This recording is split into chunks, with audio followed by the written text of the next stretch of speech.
2023, and this is a meeting of the Shrewsbury Conservation Commission. Our first item is to review and approve minutes. I make a motion, we approve minutes for April 16th, 2019, December 17th, 2019, and February 16th, 2021. All right, do we have a second? Any discussion? All in favor? Aye. I also make a motion that we approve minutes for March 21st, 2023. Do we have a second? Second. Any discussion? Okay, all in favor? Aye. Aye. Next item, sign bills. Any bills tonight? Nope. Nope. The third item, meetings and hearings. The first one is a continued public hearing. It's regarding the notice of intent filed by Plug Power, 968 Albany Shaker Road, Latham, New York, 12110, for the construction and installation of hydrogen storage and compression system pad and associated tree removal and site work at 42 to 44 Baldwich Drive. The applicant has requested that we continue that hearing until our next meeting, which is May 16, 2023. And while we're at it, there is another one that is going to be continued tonight, too. Is anybody here for 36 Old Brook Road? All right, I don't see anybody here, so I'll hold off reading that one till we get a little further down. Okay, the next hearing, Martha, do you want to take that one? It's a new one. Sure. We have a new public hearing. Notice is hereby given in accordance with the provisions of General Laws, Chapter 131, Section 40, that Steve Corvo, 4 Greenleaf Farms Circle, Shrewsbury, Mass., has filed a notice of intent for the construction of a single-family house and associated site improvements at 36 Old Colony Drive. A public hearing will be held on the above notice at 7 p.m. on Tuesday evening, April 18, in the Selectmen's Room at Shrewsbury Town Hall. Good evening. I don't.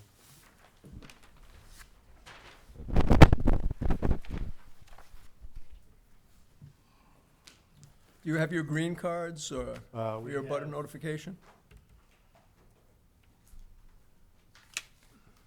We don't have, I think they submitted them Green electronically. we sent the notices out with certificate of mailing. Yes, I Do you have received them? them, yeah. Yeah, they're up there. Okay. These are the originals, in case you want these.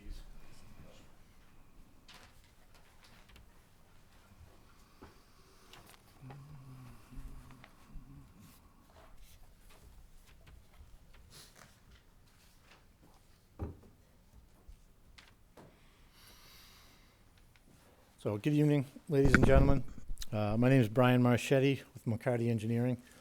I'm a registered professional engineer in the state of Massachusetts, and here tonight on behalf of Steve Corvo and Corvo Development for the notice of intent for the single-family house at 36 Old Colony. This lot was created by an A&R back in November 2022. It's 6.95 acres in size. A SORAD was obtained, superseding order of resource area delineation, back in 2017 on this property and the surrounding parcels, and it was extended in February of 2023, just a couple of months ago, so out till 2026. So that's the resource area that's defined on this parcel. You can see it here on the attached plan. I've highlighted it in green with the associated 100-foot buffer zone in red. So as the notice stated, this proposal is for a single-family residence. The development includes the house, includes the driveway. We have a water and sewer connection in Old Colony. In addition, to accommodate the location of the house, which it's in a Residence A district, so we've kept the house closer to the street, still outside the 30-foot setback to the right-of-way.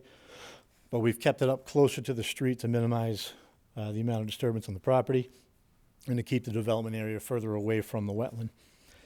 The grading across the site is about a 15-foot grade change from the existing roadway elevation in front of the property back to where the proposed backyard is. So we've accommodated a few foot drop in grade change from the roadway down to the garage elevation, and it suits the site nicely for a walkout basement for this house. So the way the house is oriented, there'll be an excavation, obviously, for the foundation, and then the fill that's generated as part of that foundation will be used around the perimeter of the foundation to catch grade and allow for a walkout basement. And the remaining fill will likely just be used in the backyard, as you see here, to give them a little bit of a backyard and to make grade. The erosion control line has been located right to the limit of the disturbance. As you can see from the buffer zone line and the property dimensions that are called out here, the closest limit of the erosion control to the resource area is about 36 feet. And then the closest corner of the house to the wetland line is 60 feet. As I said before, to protect the resource area, we're proposing to line the entire limit of disturbance of the property with straw wattle and silt fence. The stormwater management for the property, as a single-family residence, it's not required to meet the Mass Stormwater Standards. However, to meet Shrewsbury's stormwater bylaws, we have designed this with multiple BMPs that are going to treat the 1-inch water quality volume. So we've proposed a dry well off the rear southeast corner of the house. It's comprised of 6 shaped precast chambers. They're all about 300 gallons apiece. So the roof leaders for the house will be routed to the dry wells to be infiltrated. And then the driveway, we have a pea stone diaphragm located at the low point of the driveway. Pea stone diaphragm is comprised of a crushed stone media that is 18 inches deep with about 2 feet wide. The top few inches is underlain by a filter fabric, so the top layer can be maintained and cleaned out. You can pull the filter fabric back, remove that top couple inches of stone, and inside that fabric is where it captures all the sediment and salts from the roadway and or the driveway. It comes off the cars for winter salting and sanding. And then you can put the fabric back and replace the stone. So the area within the main volume of stone does not get choked over time. As well, we added a under drain to that system, which is connected to the dry well. So any of the stormwater runoff that goes into that stone media that doesn't infiltrate into the ground will be captured in the perforated pipe that's within it and be routed back to the dry well at the back corner of the house, where it will be infiltrated. So this design exceeds the 1-inch water quality volume, which per your bylaw meets the 90% TSS removal rate and 60% total phosphorus rate by recharging the stormwater in the ground. So, so that basically lays out the development plan for the property. We did receive, you should have got notice today, a DEP file number from the Central Region Office. I did receive a couple of comments from the conservation agent earlier this last week. So if I can, I'll provide some responses. There were 2 questions. One, will a stockpile area be necessary during the course of construction, and where will it be located? Our response is the long-term stockpiling of soil material will not be required on site. If any stockpiling is required, it would only be short-term. It will be located away from the resource area inside of our limit of erosion control. As we said, the layout of the house and the foundation design, the grades around the property are meant to facilitate the use of the fill that will be generated as part of the cut for the foundation. If there is any excess material, it'll be hauled off-site. Second comment was, will excavates be produced in course of construction to correct grading for the home? Where will excavates be removed to? So again, we don't think there's going to be much excess, if any, as a result of this. It's a pretty confined development. However, it will be sorted. Stumps will be excavated and sent off-site to approved facility. Topsoil will also be excavated separately and sent to a location to be screened. Any unsuitable materials such as rocks and boulders that can't be used in the fill around the property, those will be excavated and sent off-site to be crushed. Worcester Sand and Gravel, Stone, Kimball, there are a couple of locations that the developer has used in the past for things like that. So really, that's all we've received for comments. We didn't have a DEP number until today, so we were surprised to get that, but happy that came through. And if there's any other questions you might have, I'd be happy to try to answer them. Martha? I have a question about the maintenance of the P-stone diaphragm. Yes. What is the plan to communicate that to the homeowner who will eventually be living here? So it's not required to be part of the filing for conservation, but before building permits, we have to file a stormwater permit application with DPW. So through that application process, there is an operation and maintenance plan. I believe we did provide the drainage report to the commission as part of the filing, but there is an operation and maintenance plan within this report that details the maintenance requirements and frequencies of both the P-stone diaphragm and the dry well. So I'm not sure how Shrewsbury does it, if they have, as part of the permit process, if they, provide it to the owner or the contractor. But different towns do it different ways. Some towns require the O&M plan to be recorded as part of the deed, and then the town has, they add in their order of conditions that a copy of the operation and maintenance plan be provided from the homeowner to the commission on a yearly basis. So really, it's all about education of the homeowner and the builder through this process, but I'm not sure if the town has any mechanism in place to enforce that. Well, that would be something to find out. Yeah, so we don't actually record the stormwater. We will review it, and it will be part of the conditions letter. And then the owner of the property has to sign the O&M saying that they've read it and understand it. Well, yeah, we don't record it with the order. We were thinking about changing that to make them record it at the registry, but right now there's no requirement. Because I could see what's going to happen. Is like the first owner knows, but the second owner doesn't have any clue. Absolutely, and they're gonna look at it as, well, here's this ditch of gravel that, I wanna plant over, make it into lawn. Yeah. Right. Yeah, okay. My question is going to be about the wetlands directly behind the proposed construction. Those are potentially functioning, if I'm remembering them, as a vernal pool, so especially sensitive wetland habitat. Beyond the straw, wattles, and silt fence that you're proposing, are there additional measures that you could take? The grade goes downhill, and we really want to be careful that the construction isn't going to impact Yep. beyond the. The grades, the way it's laid out, it's pretty flat back there. There isn't much of a slope, especially with a walkout basement. We're not creating much of a slope at all, which would increase the potential for runoff to breach that erosion control barrier. Again, that's something that's on the responsibility of the contractor during construction to make sure those erosion control barriers are kept up. But it does have double protection, so in addition to the silt fence barrier, there is a straw wattle in addition. We've seen cases, if there were particular areas of concern, we double up the hay bale barrier in that location. We'd add a second silt fence or something for maybe, for the short run here, right in proximity of the wetland.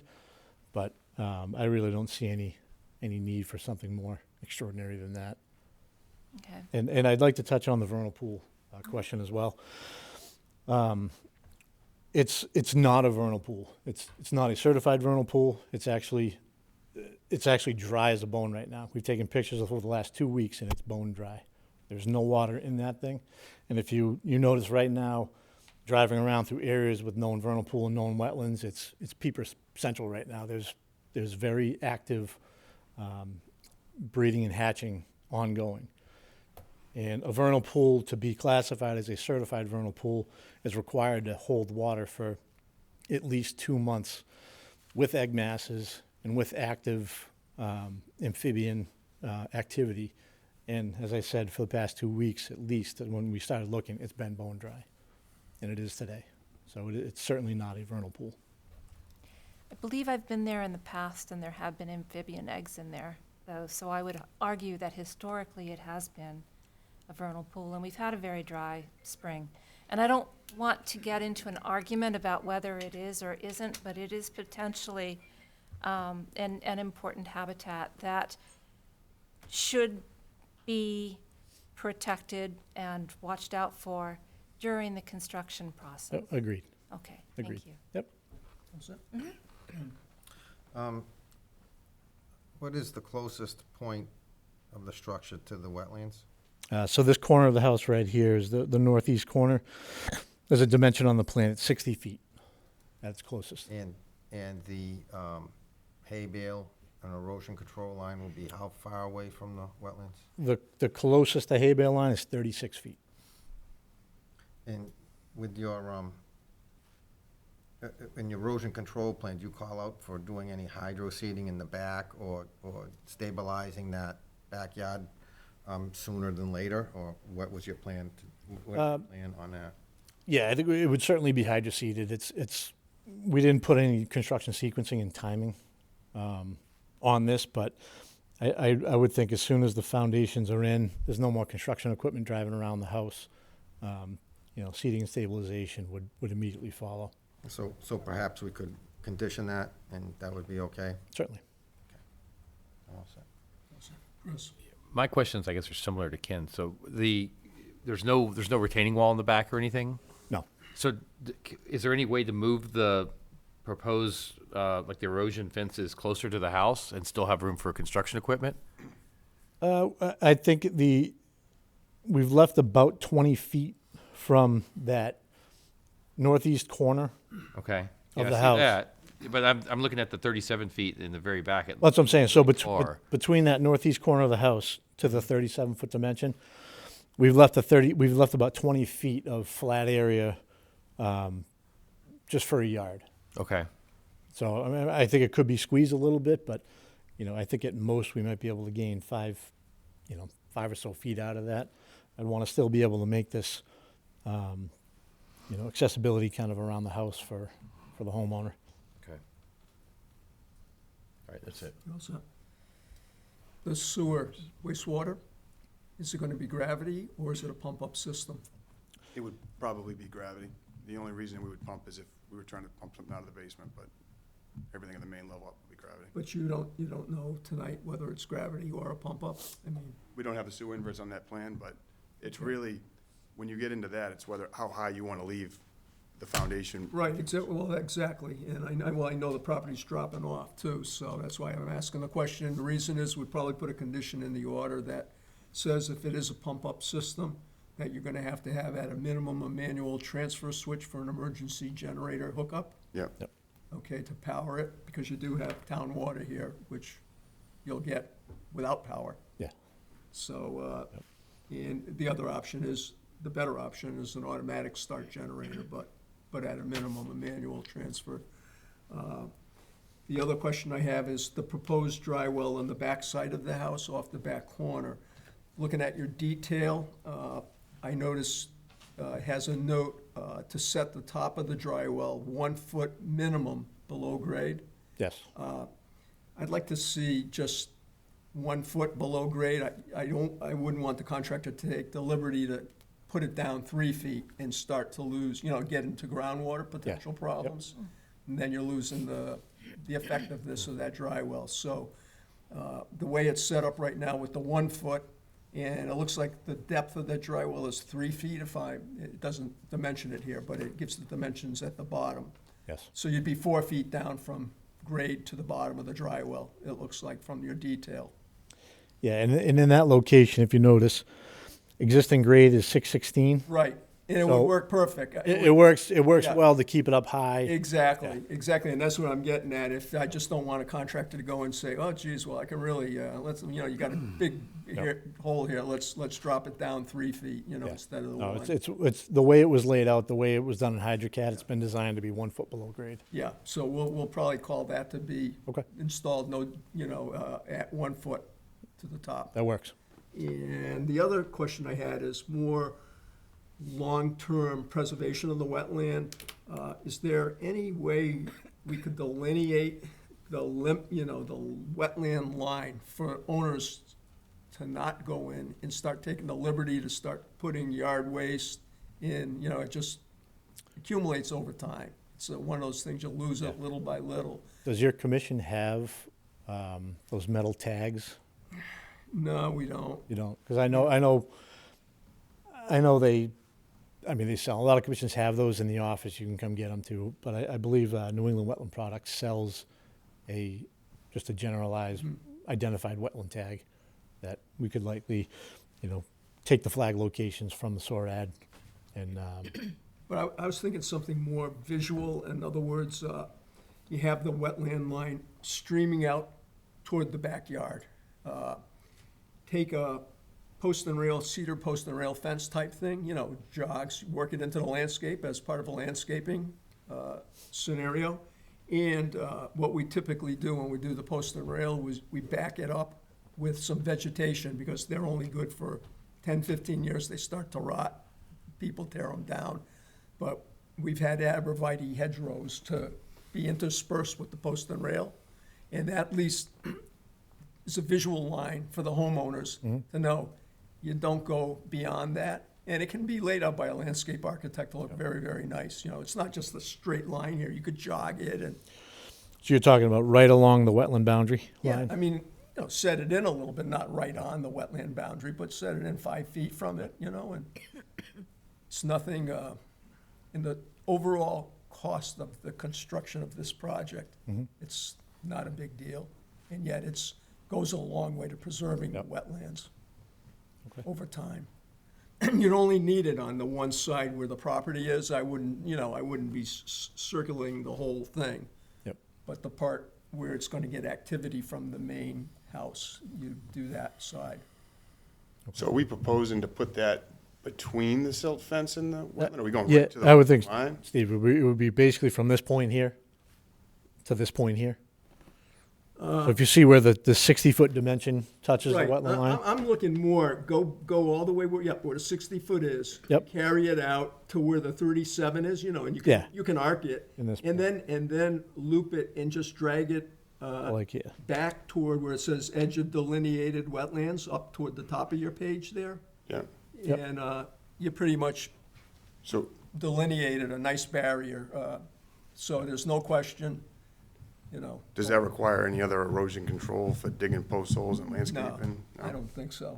Just, We've if you're never gonna go in there discussed and it. you're gonna put a, I think if we were putting the posts in, not in concrete, just Yeah. setting them in the ground. Yeah. If you put arborvitae's kind of every 10 feet along or the corner posts, then, right. you I mean, know, might have a post hole digger on the back of a tractor Yeah. or something that just Yep. goes in and take the excavates out, and, no, Okay. I don't, you agree, Ken? That's fine by That me. would be fine? Chris, Yeah, would that be okay? yeah, that'd be fine. Would that be, Yeah, so just so I'm clear, so we're talking about a condition that says we're gonna go in outside of the currently proposed limit of work to the edge of the BVW where the flags are, install a post and rail fence and some plantings at that location? right, Yeah. and when you 5 say edge, I would say 5 feet 5 feet outside in, of. 5 feet in from Okay. the flagging, and, All right. Or yeah, could you? I'm just trying to think of a, I say historically, we've done it along the limit of work. You're looking about All that 120 distance feet. from the limit of work, Well, to the buffer.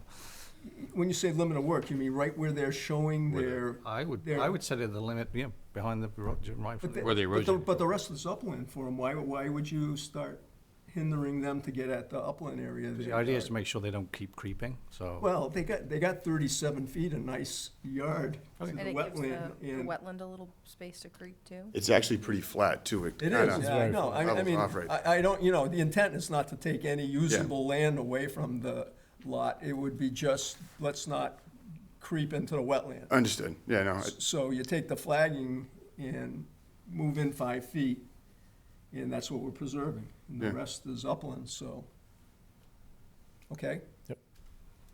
And, in terms of the plantings, Martha, You suggested arborvitae. well, you're the plant expert, and I don't wanna be, we've done it with arborvitae's in the But yeah, past, what are would you 5 think? feet from the wetland gonna be, is that gonna be a wet I think It'll be okay. I'd rather have a little flexibility there on what type of plants we can get and where to put them based on what's already out there for vegetation. So if we're talking about putting a post and rail fence approximately 5 feet off the wetland, Right. simple. We might need to maneuver it around some trees that are already there, and, Right. I'd rather not hone in on exact quantity and Yep. type of And species. the plantings would be in the foreground, right, of the fence there. In other words, the fence would be the last line. Right. And the The, plantings. the idea is to create a visual barrier, a visual line, so that the homeowner gets used to, this is the lawn, this is the wetland, and the fence only lasts for a certain amount of time. Yeah, So we've also done it with boulders. The plantings are Yeah. a little bit softer.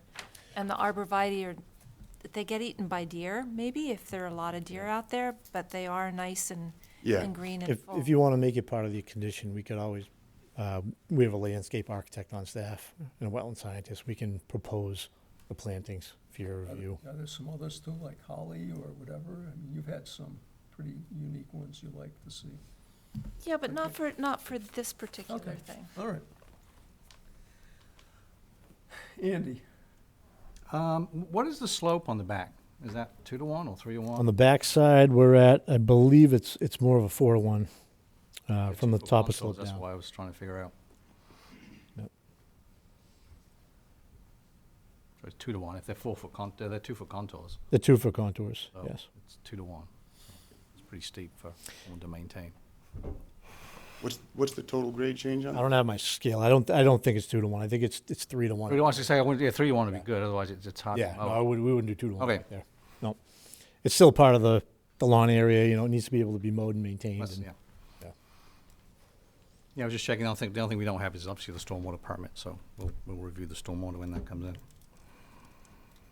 that it, Andy? Yep. Leah? Is the limit of clearing gonna be the same as the limit of? The erosion Are you control line. Taking all the trees down inside your? Yeah, so everything within that erosion control line is the limit of clearing. You all set, Leah? There's a couple other, is it just future plans there's like 2 other parcels kind of set out with extra long, I guess they would be driveways and. Oh, these Yeah, lots, those 2. this, Are they just I mean, adjacent parcels? Separate project. yeah, this is all separate. This is filing is only for this one particular single-family house. Okay. You all set? Yep. So for real quick, for that cedar post and rail fence, can we just identify the flag number so there's no ambiguity? I think if you look at the plan, there's probably a reference number to that flag, that we know what we're doing. Yeah, I don't have There it. will be, it's on the, It's probably on the NRAD. Found the SORAD plan. I have a copy of the small one, I thought we could read those flags. I mean, you can come up here, I'll show you right now, and you can pick off yours if you want. We'll all be probably going right from this corner here. Oh, mine is different than yours. And You then- have the elevation. Yeah, and then just go right up to the end, right to here, just go The right original one? there, okay? So you, in other words, you cut off that whole wetland from being filled in. Don't stop it short, because then they'll think, that they'll come around that and fill it, so carry it out just beyond. Here it is. Yeah, just start at a few feet to this side, and extend it a few feet beyond that side. And this is the SORAD, sorry it's so small, but the house is basically Yeah, here. Yeah. So it would start at this corner, and it Yeah. runs to this corner. yeah, yeah. So flag-wise, it's C8. I think it might be up to C8 to C9, so it's right along the Yeah. square, so off there. Yeah, I could so look then it at goes 5 feet off the fence, and then in front of the fence, the plantings. Yeah, yeah. If you want, I can identify that on the plan and just email you tomorrow. so That would you be can good. put conditions together. Awesome, thank you. Okay, it's time for the public. Do we have any questions or comments from the public tonight? If you can come to the mic and then give your name and address, please. Good evening, my name is Ann Raffolo, and I live at 38 Old Colony Drive. It's right next door to this proposed project. We've lived there for 11 years. I did submit some written material, and I just want to touch on a few points. Before I forget, yes, the vernal pool and the wetlands have been bone dry for the last couple of weeks, but I have had the opportunity to record the deafening spring peepers and the gray tree frogs. They are there. You can't see them, but they're there. We can see the wetlands from our house, from inside of our house. And I've been taking pictures from that location for the last 10 years, probably. This parcel does accumulate water to at least 6 inches very frequently. But most importantly to this project, when there has been a heavy rain, the water comes through the culvert, which is, I think, towards the left side of that drawing. It flows towards where this house is going to be built. And when it's really heavy, the water backs up onto our lawn, our side yard. So I ask that the commission take that into consideration. I don't know what that water is that flows out of the culvert. I don't know if it's from the storm drains or just generally drainage from the whole neighborhood, which Old Colony Drive is essentially built on a hill. So I would just ask that you think about that. Something that I didn't note in my written materials is that there is a strange sinkhole, which is about 8 to 10 feet wide and now about 8 feet deep, that has appeared right about where that driveway is planned to go in. It appeared a few years ago. I have no idea what it is. It's really big, and it makes me think that there's water running or something that has receded underneath that. I just ask that the commission take that into consideration. We do believe that the wetlands have expanded past the flags. We have several photographs, and I'm very sorry I didn't bring them tonight, that show multiple occasions on which the water has expanded past the flags. And there is an undocumented stream which flows out from the wetland in the rear, and then off that way. I guess that would be sort of southeast. We have pictures of that we've taken over the years, and it's undocumented. We have also seen salamanders and heard the wood frogs, the gray frogs, and the spring peepers.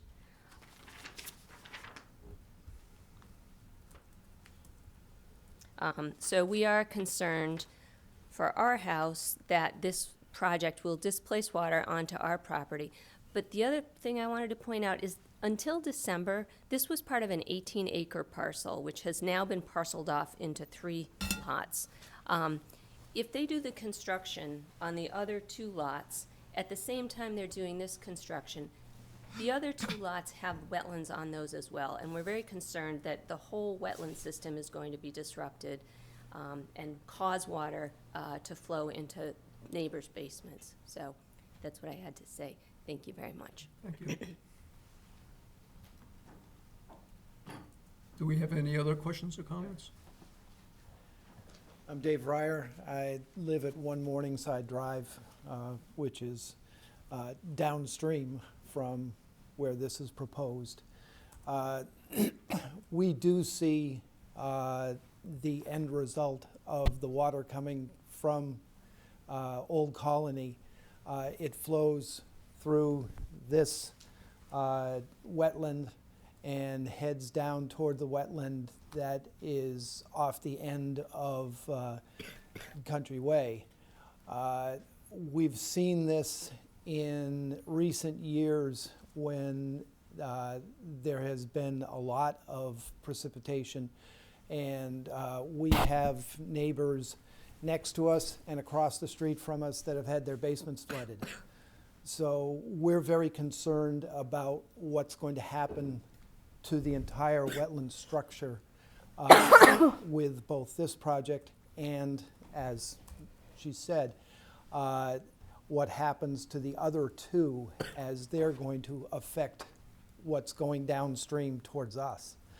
So this is our biggest concern down in Morningside. Okay. Okay. Any further questions or comments? All right, I don't see any. We just have to bear in mind, too, that I think this initially was brought in front of the Conservation Commission in 2016, and it was looked at for establishing the wetland limits back then, and this commission made a decision, and it was appealed by the abutters to DEP. The DEP then issued a superseding order of conditions establishing the wetland line, and that is current till 2026, is it? The Yes. current? And I'd like to note, I spoke with Gary Delmain with Mass DEP this afternoon, Okay, and he confirmed that as part of the SORAD extension, they reviewed again the limit of the erosion control and agreed that it was accurate. Not erosion control, the limit of the wetland boundaries, and agreed that it was accurate. okay. Yeah, so there's really, the wetland lines as they're presented to us tonight are established by the state. We have no jurisdiction in order to change those or to argue them at this point. So we're really looking at the location of the house and the grading. And my personal opinion is they've pretty much done everything they can do to mitigate any runoff from the house. They have really a very large dry well system to catch your roof runoff, I take it. And that is, how many, it was six It's 300-gallon 6 300-gallon concrete chambers. chambers, and they also have an additional one up at the driveway to, again, mitigate the runoff from the driveway. So they've really done as much as they can to handle any water that would be coming off of their project. And they have stayed a good distance from the wetland so as not to disturb it. And as you heard Martha say, she's concerned about amphibians and all, and the sensitivity of they are to construction. And at a closest point to any of the work, they are 36 feet away, and that's to just grading, right? Yes. So the house is 60 feet from the wetland, which in Shrewsbury is about as far as we typically see a house get from a wetland. So I don't know what else the commission could offer tonight to make this a better plan. So, is there any further questions? All right, I don't see any. Does everybody feel comfortable with closing it then? I just had one. Okay, go ahead. I'm guessing that because we didn't get certified mail, maybe the rules have changed about how to notify, because none of us received any certified mail. Yeah, it doesn't require that you send it, return receipt. It says you need to prove that you sent the mailings out, which is what the certified mailing does. So this certifies that they sent the notification to abutters out. That's all it requires. Fair enough. The green cards is an extra, a lot, but, $8 a pop. Okay, well, the only mail we received was regular mail. Yeah, it would be regular mail, but it was sent, we've got a record that it was sent out, Okay, so. thank you. You're welcome. Okay. All right, comfortable with closing? Chris? Yeah. All right. All right, seeing no further questions or comments, we will close the hearing. Thank you. Thank you.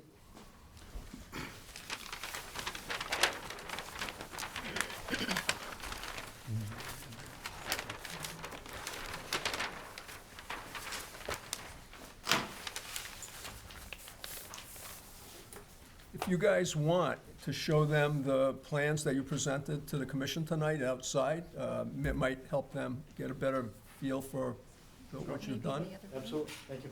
Yeah, Thank you very much. okay, thanks. I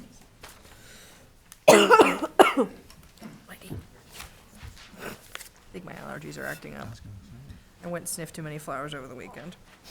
All right, so that takes care of that. The next one's a continued one, okay.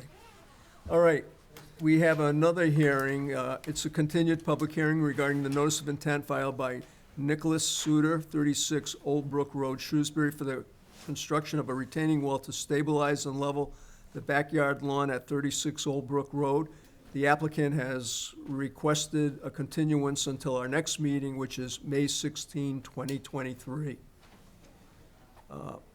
And moving on to our final hearing, this is also a continued public hearing, and it's regarding the notice of intent filed by Rashid Sheikh, 24 Sherrill Drive, Shrewsbury, for the construction of 2 single-family houses at 42 Sadler Avenue and 37 to 39 Melvin Avenue.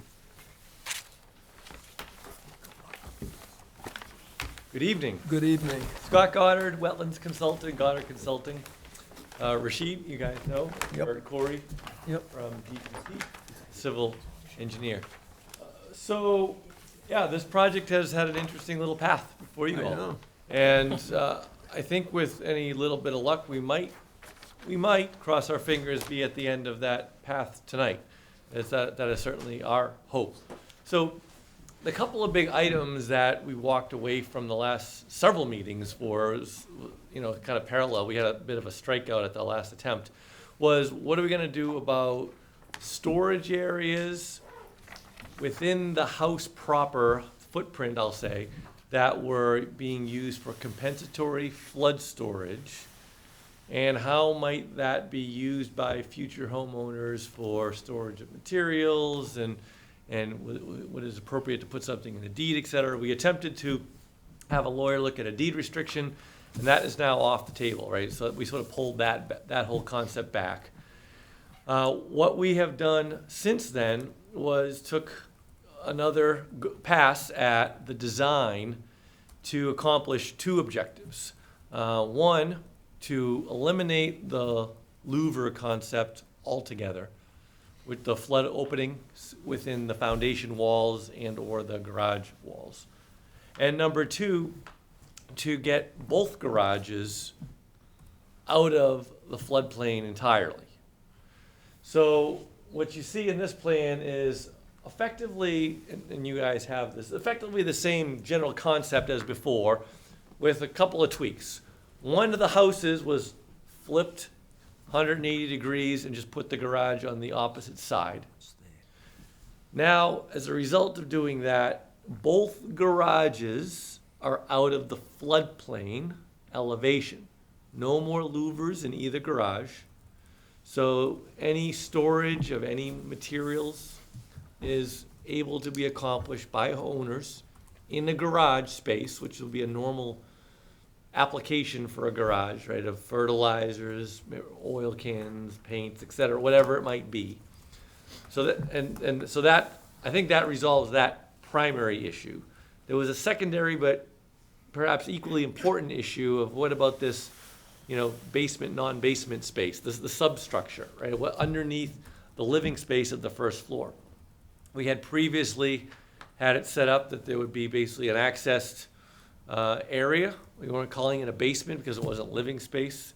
It would be uninsulated with louvers accessing it and doors to pass in and out of it with a floor, a full floor. So we've moved away from that and now have solid sides to the foundation wall and basically no wall on the back side of the foundation, so that the entire rear of what would typically be a foundation is kind of an open air concept. This is basically louvers and then some, times 100. So instead of having, fixed openings that the water can pass and repass, and what about pitch and water and, vents and mold and all that, it sort of takes those conversations and hopefully alleviates much of the concern that was raised in the multiple hearings that we've had. So it's unfinished space. It allows for floodwaters to pass and repass. The floodwaters that would potentially ever enter that space still are very infrequent. Remember, we're at the upper end of the 100-year storm. These aren't frequently flooded conditions, and even in its worst condition, we're not talking about exceptional elevations of water, and only for a short period of time. So this is an infrequent condition we're talking about. Nevertheless, this is the solution that we are currently proposing And we hope that it satisfies the concerns raised for alteration and compensatory storage within bordering land subject to flooding. That's all we have tonight. Unless, Bert, you wanted to add anything to that? Said it all. All right. Martha? Thank you. I don't have any questions. Okay. Ken? I'm all set. Chris? No questions. Yeah, I think, when I saw the plan, yeah, great choice. Thank you. Yeah, no, I think this satisfies a lot of our concerns. Andy? No, I think we've come a long way. I think this is Yeah. great improvement. Yeah, it's better for the homeowners too. I think in the long run, I think it's gonna work out good for them. Leah? I'm all set. I must give kudos to Aliyah because she actually kind of put that thought in my mind, and we went back and forth. So I think that was a good thought. Thank you. Oh, good. Yep. There you go. To get a discount, one of Just, the one question I just have, and this has nothing to do with the houses going across the brook. Remember, we talked about the retaining wall. We need compensatory storage across the brook, so you're gonna do the retaining wall. Was that retaining wall again, was that just the block, one of those manufactured block walls? Well, It could be a block wall. I don't have a detail as far as whether it's gonna be a concrete wall or a We block wall. usually- They're less than 4 feet in height, though. Yeah, less than 4 feet, and usually we use boulders we get from the, from the area, but if we don't, then we can make out of blocks. Yeah, because I'm just looking at some of the elevations here. Wait a minute, does that make sense? Top of wall, 397. Bert, can you tell us, what's the height on this wall here? Sure, I don't know exactly which wall you're talking to. This is for the compensatory storage on the opposite side of the brook. Yeah, they're all like 3 feet, 3 or 4 feet. Yeah, we actually talked The quite a tier. bit about it, that we made sure it's no more than, there's only one area where it's 4 feet, most of it's 3 feet, 2 feet. Oh, is that it? Oh, so it's Yeah. 4 feet at Yeah. the, You're Yeah. talking Maximum. about down here in this corner? yeah, yeah, Okay. So the one in the closest to the corner of the property line, yeah, top of wall 402, yeah, bottom of wall, 398. 398? Yes, exactly. Okay, so that's that one. That is the biggest. Actually, it's a stepped type of a wall. Yeah, because then you go down to then you got another one Exactly. in front of it, but now look at that, what's that say, top of wall, 3, Top of wall is gonna be something's not right there, is it? 390, it's 398, the bottom of wall is 397. That's the step, so, take a look. Yeah, So, we have the back wall. Right. We have another wall in front of it. right, There is another side wall that's going parallel. Correct. With Melvin. yep, So what this does is, again, pretty well challenged on trying to get the compensatory storage. yep, We needed some additional space. If I took the original wall that was here yeah, and moved that back, I would have had over a 5-foot wall. yep, So yep, what we've done is we've stepped that down to get some additional storage above the 398 to continue on, whereas we can keep the walls less than 4 feet in height. Yeah, so you do have a typo because it says 388, so, Yeah, that's a typo. yeah.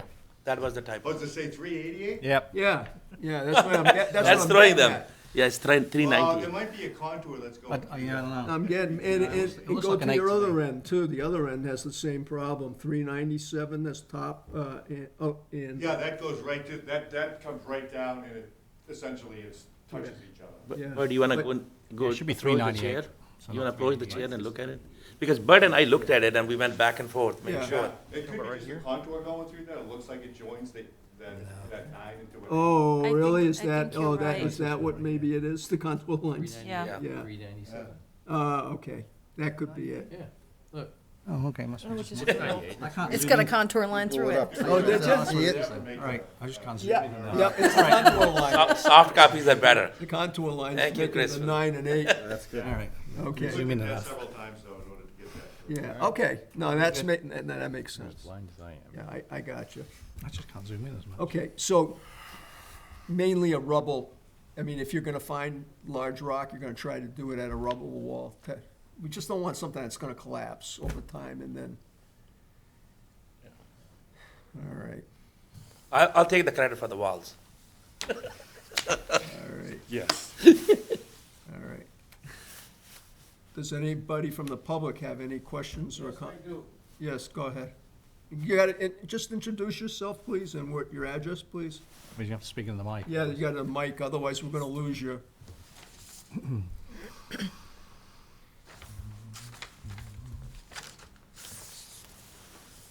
So I actually don't have a map in front of me, whatever.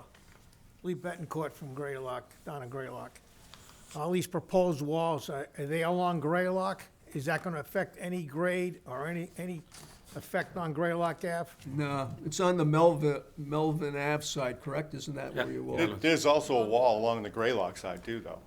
Where's that, Bert? We talk, Yeah. 2-foot wall. So the water go down Greylock and it won't go on your property? No. No, you're looking at the plan? Right in through here. I think, Bert, you want to explain the gentleman, I think his concern is that this, yeah, over here. Let's put it here so everybody can see. Okay. Oh, I see, right. Basically, that's, oh, it's right here. Yeah, right here. This is, Retaining wall right here. It's a 2-foot retaining wall. only 2 feet. So from there down, it's not gonna, no retaining wall? Existing grade to the property line. Then that retaining wall on property drops down 2 feet, Let's see. continues on his property. So it doesn't retain any, there's no. Top Okay. wall, Yeah. bottom wall, that stops right. Why are you calling them Sadler and Melvin when the driveways are on Greylock? and then it comes all the way back down again. This address is, I guess. we would actually. That's what it looks like. Okay. But it's only, it's at the grade of the road. Jesus. But it's like 2 feet. Yeah. Can you explain that wall to us, Bert, again? We're trying to, it's just a Sure. little hard to tell with the scale on this drawing here. Does it wrap all the way around the Yes, it apex does. of that triangle? Yes, it does, yeah. Yeah. Yeah. Yep. So it goes from here, all the way up here. Correct.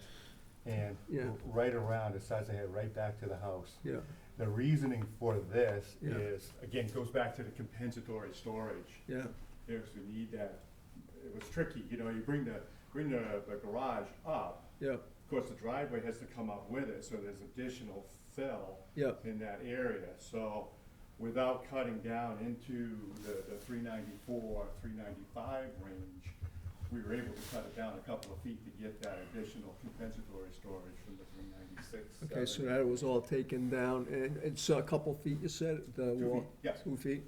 How high is it at grade? Yeah, At it's the at grade of the grade on road? like the Graylock side or Yeah. on the Melvin side. Yeah, so it's at the a grade of- cut. It's a cut down into the property. In the property? And what's that wall made of, Bert? Boulders, It's boulders too? yep. Could be boulders, it could be block, it could be timber. Yeah, But typically, we just use boulder, but this is very small walls, like 2 feet. Yeah, but you're using it as a retaining wall too, you don't want it to just, you don't want Graylock to start falling into the, you know, into this property, so. Yeah, I mean, we usually use decent-sized boulders. I mean, there's so many places we have done. Yeah, Yeah, I mean, the only issue with that is then you're assuming the flood storage is right to the face of that wall. If you put a 4-foot boulder in there, well, that wall's a lot wider, so. right. So we're But, gonna- you know, if you take a look at the compensatory storage calculations anyway? on sheet 2, where we have the fill and the compensatory storage is Oh, a so bit we don't have to worry larger than about- the fill okay. anyways. But that was mainly to just take care of any kind of construction tolerances and all that stuff. how do you wanna leave the wall? I think it's fine. I mean, as long as we're going to need an as-built, I think, at the end anyway, so we can Yeah. confirm. You just don't want it- you don't want it- Because they've got extra compensatory storage anyway, so if they do have a little bit of creep, I don't think it's gonna. All right, But we should double check it when we get the as-built. Just check Sure. it out. well, you don't want, at that point, you don't want them to have to go back in and start ripping things up. That's- Yeah. Well, that's why Somebody should when, be checking it right at the get-go. Make sure that we're in line with it. yeah.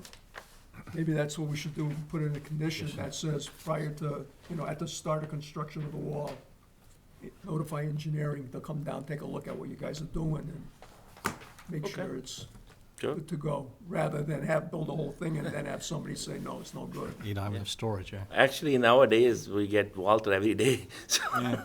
it's checking things. Okay, do we have any other questions or comments from the public?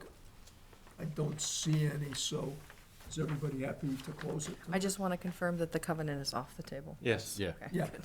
good. All right, we'll close the hearing. Thank you. Thank you. Thank you. Right on time for dinner. Thank you.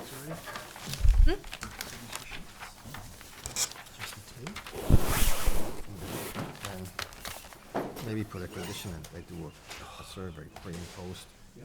and survey the walls. Say what?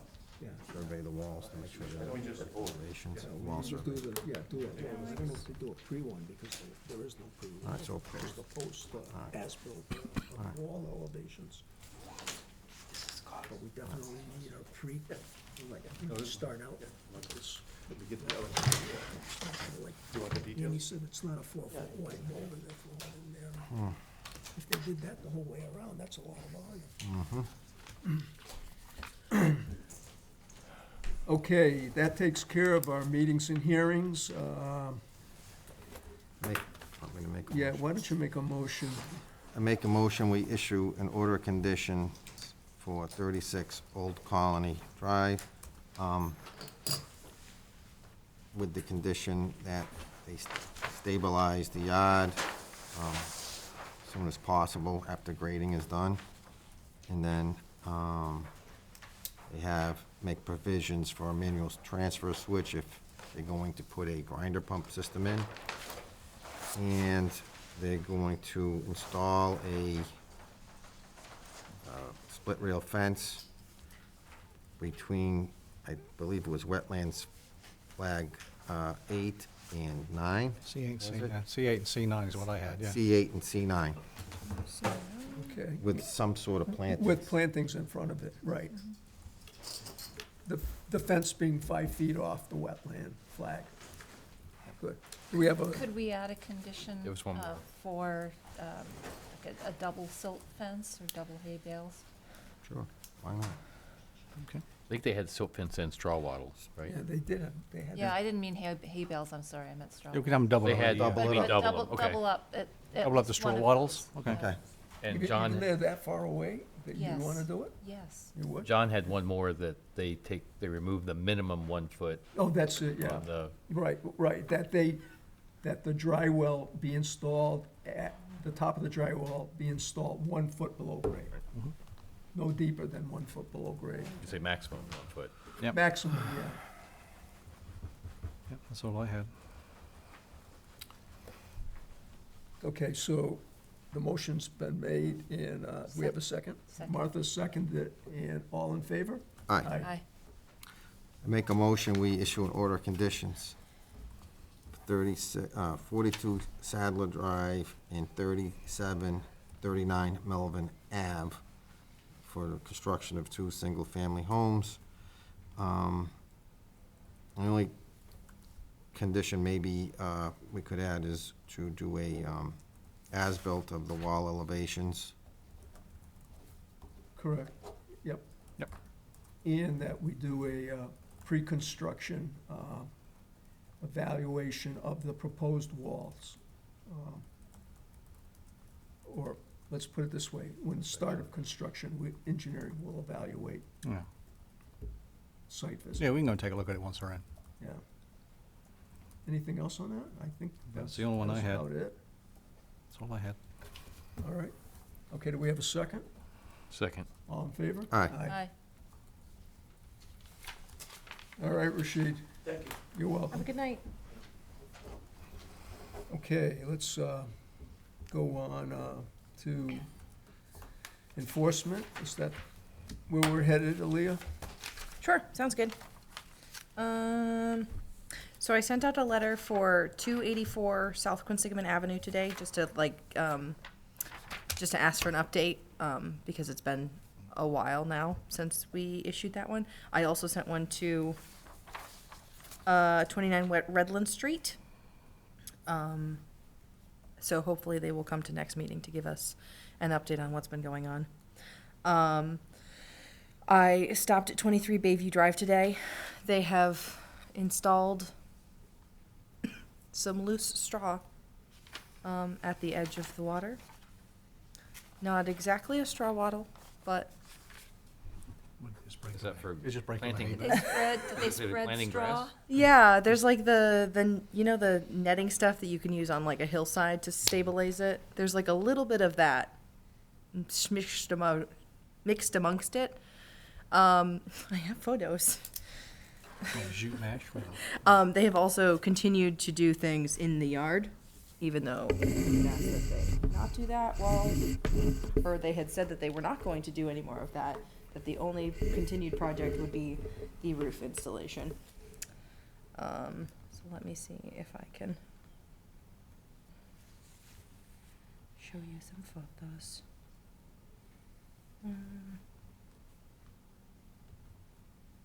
Sorry, in the wrong folder.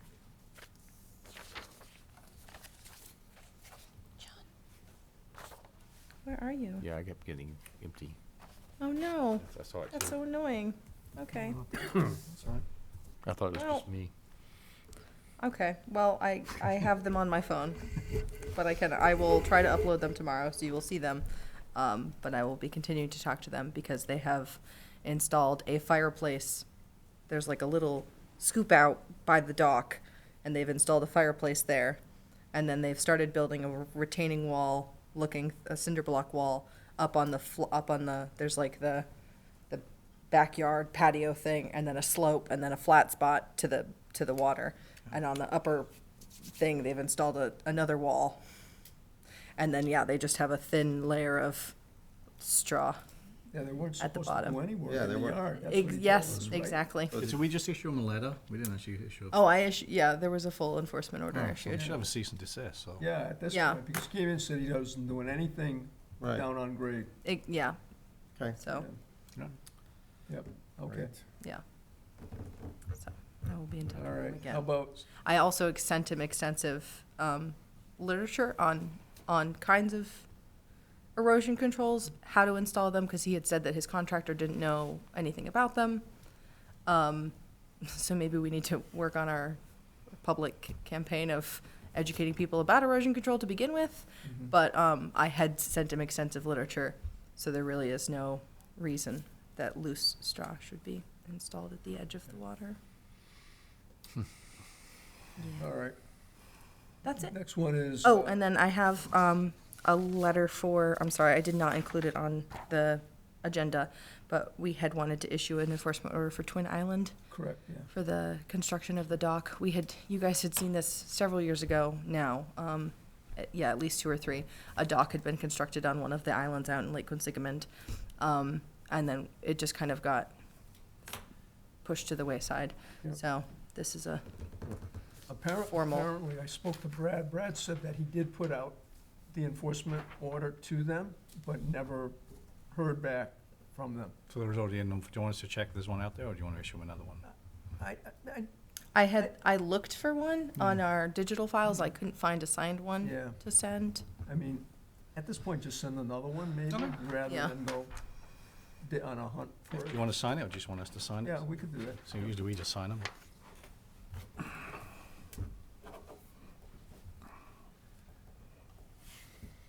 Oops.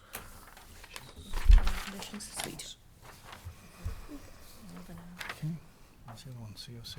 Can you reference a prior enforcement order in the We new one? Can you just could, say that- but, I mean, We don't know for certain it was sent. yeah, I mean, Brad, best he Usually- can recall, he sent it, and he said he didn't hear back, and my memory was, I just thought it died, sort of died out. But maybe that was because we never heard back, too. I usually send like a letter at the beginning of it just to like introduce Yeah.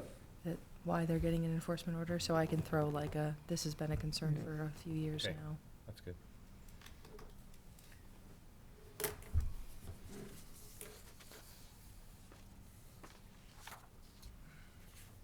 All right, so, next one is certificate of compliance, 620 Harper Turnpike. and that's the one. For the wheelabrator. It's not Wheeler Bread anymore. Oh, sorry. We still call it Wheeler Bread. What is now. it? Oh, yeah, sure. Come on up. If you'd like You to. should have done it. Have you done it yet? She gave me a tour earlier today. Oh, there you go. I got a tour of the pit too. Yeah. See the middle process. Yeah, good evening, everybody. It's been a while since we've been here before the commission. My name is Don Musial. I'm the Director of Ash Monofills with Wheelabrator Technologies. And now Wind Waste Innovations is kind of our brand name that you see out there in the world now. Although Wheelabrator is still our legal name of a lot of these entities. With me tonight is Amy Dill. She's our regional engineer, has been with the company now for 2.5. I was gonna say 3 years.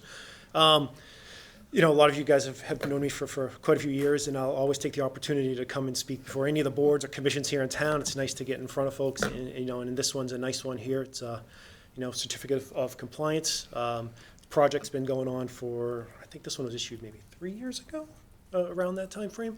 And this was for the last permitted baseliner cell at the Shrewsbury Monofill. Really, in the fall of last year, we were at substantial completion within any of the resource areas within the buffer zones. And we really wanted to wait through the whole winter to see how everything held up, give us a chance this spring to make sure everything was good, take out the erosion controls, have an inspection. So the whole site's stabilized, the project's complete.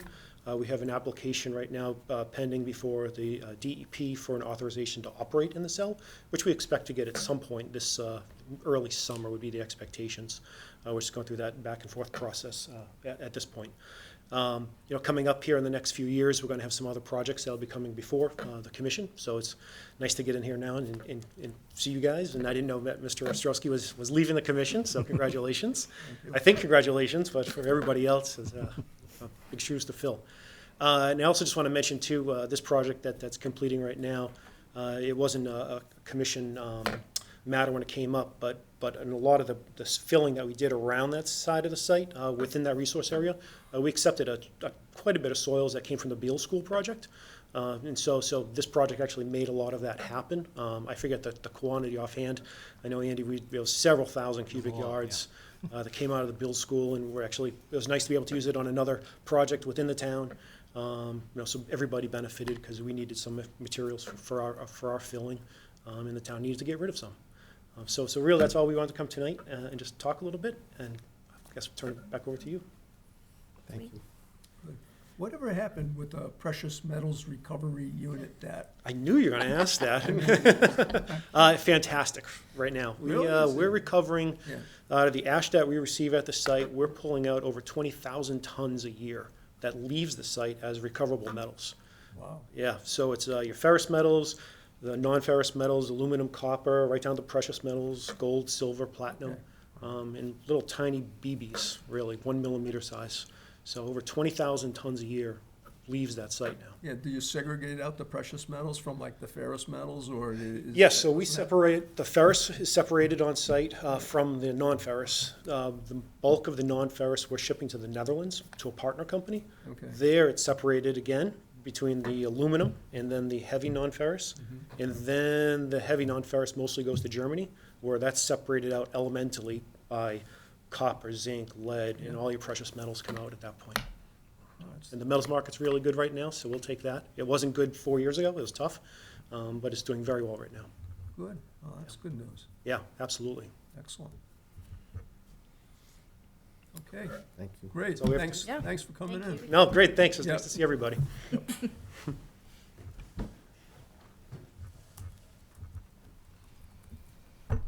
All right, moving on to our next item, discuss designee to the Community Preservation Committee. Who might want to serve on that seat?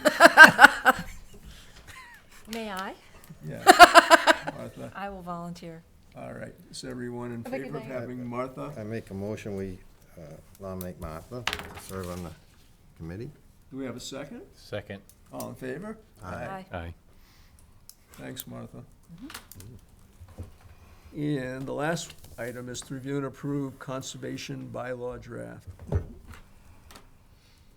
Why don't you, So as you remember, at the end of the last meeting, we had a draft done, so we sent it to town council, and he had a few corrections, mostly just legal issues. You know, the substance of the bylaw remains the same. I think I'd send you the red line and the clear version. So that is the version that's on town meeting for this year. So assuming there's no objections, you know, it'll be approved town meeting. We can go in effect in, you know, after town meeting, we can then start working on the actual rules and regulations, which we can do as part of this commission. And we'll do the same thing. We'll come up with a draft, and then we'll send it to the town attorney to review it. But Yeah, it's- and you're gonna make the presentation. I'll make the presentation. Yeah, I'll be at town meeting. I've got probably 6 or 7 warrant articles that I'm gonna be doing, so yeah, I'll make the presentation. Yeah, and just make sure when you do it to, you know, include the list of towns that have the bylaw in Yeah. effect, that this is not something, you know, earth-shattering. No, we're actually one of the few towns that We're doesn't have actually one. late to the table. Behind the We're town, very yeah. late to the table, actually, Yeah, so. Yeah, so, that would Yep. be important to stress. All right, that does it for the agenda. Does anybody else have anything else tonight, or Make a motion, we adjourn. do you have a second? Second. All in favor? Aye. Aye. Wow.